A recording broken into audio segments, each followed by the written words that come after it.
When people think of spies doing espionage overseas, wearing disguises and all these kinds of things, it does make you think they must be exceptionally good at dealing with fear because a lot of people would be too nervous or too anxious or whatever to not like crack under that kind of pressure. If you're meeting the guy that has the nuclear codes for Iran or whatever, and you've been working for 9 months to meet this person, you've got to have a good handle on your own anxiety and your own fear. Do the CIA target people that are good at that, or do they train that, or is it both? It's both. It's a great question. It's both. CIA wants people that carry a certain level of anxiety because when you carry anxiety, you're naturally paranoid, which means you have heightened observational skills. Most people who suffer from anxiety feel like they're inadequate in some way. In reality, they are hyper adequate. They are more than adequate. Anxiety is a superpower through the eyes of the CIA. I would take somebody with anxiety any day over somebody without anxiety because anxiety keeps you alive. Anxiety keeps you sharp. Anxiety keeps you learning. It keeps you attentive. It's a good thing. But to your second point, you are also trained. You are trained to understand how fear works. And like to oversimplify it, your brain has two hemispheres, right? A left brain and a right brain. Your left brain is your logical brain. Your right brain is your emotional brain. Because you have two different hemispheres and they operate on two different bases, right? One is based in logic, one is based in emotions. They actually operate and they process at different speeds. Your logical brain processes much slower than your emotional brain, which is why it takes you an instant before you're scared, but it takes you maybe minutes, hours, weeks before you're convinced. So what ends up happening is fear in an untrained person, going back to our conversation about trained versus untrained, in an untrained person, fear is an emotion that's processed by the emotional brain very quickly. So then they react instinctively to their fear. That's where a lot of people who suffer from anxiety get held back. When you can train someone to understand that the same thing that makes them emotionally scared is also being processed by their logical brain. Your brain is actually going through the process of determining how scared you really need to be. If you can just slow down the emotional brain and train the rational brain to work a little bit faster, your whole relationship with fear completely changes. How do they train you to slow down your emotional brain so that you don't react? That's a big part of the reason why you have a controlled training environment that lasts for multiple months. Because what they do is they inoculate you. It's called stress inoculation. They inoculate you with scenarios designed specifically to trigger your emotional response. Even though you have been trained to not trust your emotional response, they inoculate you so that over and over again, you have to go through the process of, I feel fear, I have to not accept it. I feel doubt, I have to reject it. I feel like I'm being watched, I have to reject it. I have to give my rational brain a chance to catch up so that I can get objective facts about the scenario. And there are some people who don't do it well. There are some people who never inoculate themselves against fear, so then they end up getting cut from the farm. So for the average Joe that's listening to this now, or Jenny, the average Jenny that's listening to this now, and they live a life that's held them back because of their fear. They don't take the risk. They don't raise their hand to do the presentation. They don't lean into uncertainty. Based on your training in the CIA, what would you suggest that they should do to get over that fear? So they need to inoculate themselves as well. Inoculate means expose yourself in controlled ways to fear. Very similar to the way you inoculate against COVID or you inoculate against the flu, right? You expose yourself to a strain that's weakened so that your body can gain some sort of familiarity with it. You do the same thing with fear. So if you're afraid to give that presentation, you're not ever going to change the fact that you're afraid to give a presentation, but you will be able to change something that you're less afraid of. So if you're afraid of going to the gym, if you're afraid of eating at a certain restaurant down the street, if you're afraid of stepping out of your front door, if you're afraid of asking your friend their opinion about whether or not you're overweight, find something small where you are less afraid of this than you are of this other thing, and inoculate yourself with this. Like lean into the small fears, the fears that you already know are kind of irrational and simple. And if you can overcome those, what will happen is you will start to gain momentum.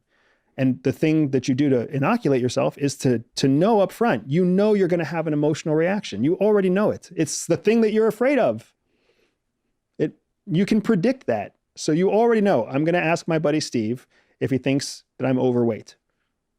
I'm terrified to ask him. He's either going to say yes or no, or he's going to take some cop-out answer and ask me what I think. But I already know that it's going to feel uncomfortable. But he's my buddy. It's low risk. Let's see how it happens. Let's see what it goes, right? So you go and you ask the question. You put yourself in the face of fear. You're still going to have the heart palpitations, the cold sweats. Your emotional brain's going to take off, and all of your physiology is going to like let loose. But then Steve is going to tell you his answer, and it's over. And then all of a sudden you're like, oh, that wasn't nearly as bad as I thought it was going to be. And then when you do the same thing with your friend Jenny, and the same thing with your friend Bruce, and the same thing with your friend Robert, by the time Robert tells you his answer, your body's not reacting the same way as it did when you talked to Steve. Small inoculations are training your emotional brain to slow down and training your rational brain to speed up. So then you move on to the next most scary thing without going to the scariest of things. You know, I was thinking about that as you were talking, and I was thinking, gosh, I think a lot of people know that. I think they know that the way to get better at speaking on stage is to go and speak on stage, but they're still held back by, you know, oh God, if I do that, I'm going to mess up, and then people are going to think I'm this, that, and the other, and then I'll never X, Y, Z. Right. So you can say that to someone, but getting them to take that first step seems to be the impossibility. Like, and here's where the former CIA officer in me comes out. Because if you're too afraid to do that, good. I don't want you to do it. Because you being unable to do it gives me the advantage. The person who's listening to this, who says to themselves, I'm scared, but I'll do it anyways, that's the person who deserves the opportunity to change their life. The person who's listening to this that says, I'm too scared to do that, good. I need you to stay exactly where you are. Because in our world, the flat out truth is, our world needs cogs. Our world needs people who are trapped in the consumer cycle. We need those people, because the people who are trapped in that consumer cycle, the people who are prisoners to their fear, are the people who run the economy. It's the people who are willing to break that cycle and capitalize on the fears that you can't overcome. Those are the people who actually provide you the service that you need, because you can't do it by yourself. So I want to encourage the people who are willing to take the scary step. And I also want to discourage the people who already know that they're too afraid. We need both. you met your wife while you were an undercover CIA operative. Yeah, it was CIA believes that all people are born with a spy secret superpower. For some people, that means they can win deals. For others, they can spot liars. Some can even seduce lovers. I built a free 3-minute test to help reveal to you exactly what your secret hidden superpower is. All you have to do is click on the link in the description below, take the test, and start using your spy superpower to stay ahead of 99% of people. I am still to this day very thankful that she is a poor judge of character. In 2014, you leave the CIA, aged 34 years old. You both resigned together? We both resigned together. Why? It was mostly my idea. My wife had a stellar career. We had a 1-year-old child at the time. And we were at a point in our career, coming off of very successful operations together right before that, where we were both kind of middle management. And that middle management lifestyle meant that we're spending 12 to 16 hours a day on the job, just like most people. But the difference is when you're spending 16 hours a day on the job, it means that you're in a skiff somewhere. You can't take your work home. You can't work from home. So you're literally absent from the house. So trying to coordinate 2 16-hour schedules along with a 1-year-old, when neither of us signed up to be that kind of parent, we both wanted to be the kind of parent that was present for our children. And instead, we're giving our child to some daycare center and paying extra overage fees to have that daycare center keep the baby for 12 hours a day. It's a sucky situation. So for family reasons, more so than for career reasons, we both decided, hey, let's double down on family and let's see if we can't start all over again. Are you going to leave America in 2030? I'm going to try and leave America in 2027. I read that somewhere. Why are you going to try and leave America in 2027? So I think the United States is going through a very difficult time right now. And I think most people understand that. We are a young country. No matter how much we think that we are the best in the world, we are actually going through the early part of our adolescence as a nation. And you can see it playing out every day in the headlines. You can see it in our role in geopolitical events. You can see that we're suffering in terms of trying to identify ourselves. We don't know, do we want to be a real democracy? Do we want to be kind of a partial democracy? Do we want to treat everybody as equal? Do we not want to treat everybody as equal? We're struggling in the same way that you and I did through middle school, right? My children mean the world to me. And what I want to do is give them a life where they have the choice to do anything they want to do. Unfortunately, I don't believe our country for the next 5 to 10 years is going to be the kind of country that allows children of today to choose and be whatever they want to be. I think our country has some growing up of its own to do before we really offer people equal access to opportunities. So for me, if I was my 11-year-old son, when I turned 15 or 16 years old and I start to really care about something, I would like to be in a place where I can explore that thing. I don't think that's going to be in the United States. I think that's going to be in Europe. I think that's going to be in the Middle East. I think that's going to be in Latin America, where he will have all the advantages of the world outside of the United States. What do you think about what's going on at the moment with geopolitics as it relates to like China and the US? There's a bit of a power struggle going on, and there has been, but a lot of people forecast that China is eventually going to overtake, or maybe it already has, the US as the sort of global economic force. Are you preparing for that? Do you think it's going to happen? I think that there's two realistic outcomes and there's one less realistic outcome. The most realistic outcome is that the United States and China continue to compete and reach parity, equality with each other. That's the most realistic outcome. Maybe the United States remains 10% bigger. Maybe China gets 2% bigger economically, but they approach parity. They approach equality. I don't want to live in the United States when it loses so much status that another country reaches economic parity. Think about that for a second. The world is accustomed to one superpower. Once there are two superpowers, everything changes. There's two massive languages, and you're going to have to choose which language you speak. There's two currencies. Which currency are you going to save your money in? There's competing priorities. There's competing politics. There's equally massive, sophisticated militaries. When you are in one of those two countries, at the moment that they reach parity, you are in the most dangerous position, because the number one target for China will be the United States. The number one target for the United States will be China. Right now, there's not parity, there's not equality. So the United States has to worry about everybody. And China doesn't really have to worry about many people at all. But as that equality gets closer and closer, there's more and more threat. Think about it in business terms. When you're the industry leader in your business, Google, you don't have to worry about much. You have to worry about all the little guys, but nobody's really a direct threat. But as soon as somebody else rises to meet you, you have to worry about it. The leader used to be Yahoo, right? Yahoo had to see what it's like to lose and gain parity with Google, only to then be eclipsed, right? So most probable outcome, we reach parity.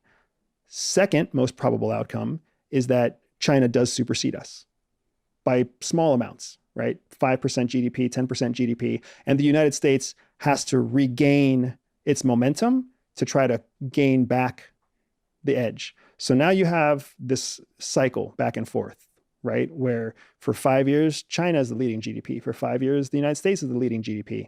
And you have this waffling back and forth, which makes you even less secure than if you were in direct parity. But that's a scary place to be as well. You still have to lose all the influence to get there. And when you're there, you never know how long it's going to last. do you think we're already engaged in a form of World War III?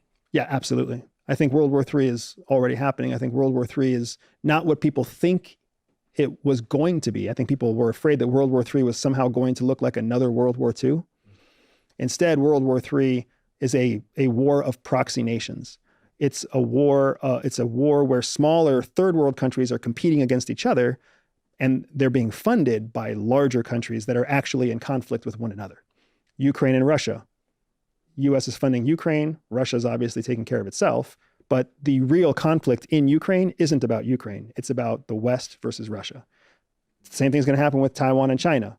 When the time comes that China makes its biggest move on Taiwan, it's already made the small moves on Taiwan. When it makes its largest move on Taiwan, it's going to become a question of China versus the West and whoever supports Taiwan. So going back to where we started then, the average Joe. The average Joe's listening to this conversation now, and what they really want is to make their life better in whatever subjective measure that they consider better to be. They want to start that business. They want to launch that project. They want to get outside of this sort of emotional prison that they live in, where their life is dominated by perception, what they think, their own sort of confines of their identity. What is the sort of closing argument and closing advice you give to that average Joe to liberate themselves so that they can pursue whatever they want to pursue? So the most important thing is to take action. That is the most, even if it's the wrong action, if you take the wrong step, if you take the first step in the wrong direction, the difference between you and the person who doesn't take a step at all is the world.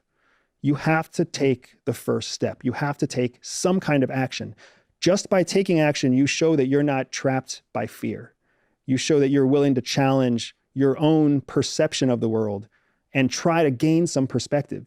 It doesn't matter what that action is. I don't care whether you read a book, whether you buy a program, whether you sell your first prototype. Take some kind of action, because 9 out of every 10 people are not going to take any action. You already have an advantage just by trying. And so few people understand that. They think there's some kind of advantage in waiting. There isn't. The longer you wait, all you're really doing is giving the other 9 people a chance to be the first one to take a step. If you take the first step, you beat the competition right out of the gates. And you know this as well as I do. Even if your first 3 or 4 steps are fumbles and trips and you fall on your face, by the time you stand up, you're 4 steps away from the rest of the competition. And you've learned a lot in those first 4 steps. So my suggestion is take action. Take action using the skills that we talked about today. Take action using the skills that you've talked about on some other podcast. Just take action. Identity. We talked about how the CIA kind of rewrite your identity a little bit so that, it gives you some sort of cover. But one of the things that stops us taking action is our own identity. What have you come to learn, and what do you think now about the role of identity, how it gets in our way and how we can liberate ourselves from it? The worst person to determine who you are is oftentimes you, because you see it all. You live in your own secret life. The rest of the world sees your public life. Even if your public life is accidental, the world sees you differently than you see yourself. So when you look at yourself, it's like looking through a magnifying glass. You see every wart, you see every crevice, you see everything wrong because you have the magnifying glass. The rest of the world, not only do they not have a magnifying glass, but they're standing 10 feet away from you. So they see something very different than what you see. So a lot of times, whatever you think about yourself is actually inaccurate when you apply it against the test of perspective. Because what other people see and what other people think of you, you are usually very wrong from what they think. We have a closing tradition on this podcast where the last guest leaves a question for the next guest, not knowing who they're going to be leaving it for. Now, the question that's been left for you in the diary of a CEO is very, very interesting. What is something you used to strongly believe that you have fundamentally changed your mind on? I used to believe that people could be equal. And fundamentally now, I know that people will never be equal, because equality is not really the thing that we're after. What we're secretly after that we don't want to admit to is we're always after being better, having more, being in a better position than everyone else. So we will constantly strive to take advantage of secrets, to take advantage of opportunities, to find an edge that we do not share with other people. But publicly, we will say that we wish there was more equality and that we want there to be more equality, when secretly we don't. I used to be one of those people that wanted everything to be equal. And now I am one of those people who is very happy in a world where things are not equal. Why? Because I see through the noise. I understand that what we want isn't what we actually say. So these politicians that are saying, you know, maybe on the left that are saying, you know, we want equality, we want everyone to be equal, you think they're bullshitting? Absolutely. That's not what they want. What do they want? What they want is more of the current status quo, which is to have conflict with the opposite side. And what they also want on top of that is to be in a position where the masses trust the politician to be in control over more aspects of the population's life.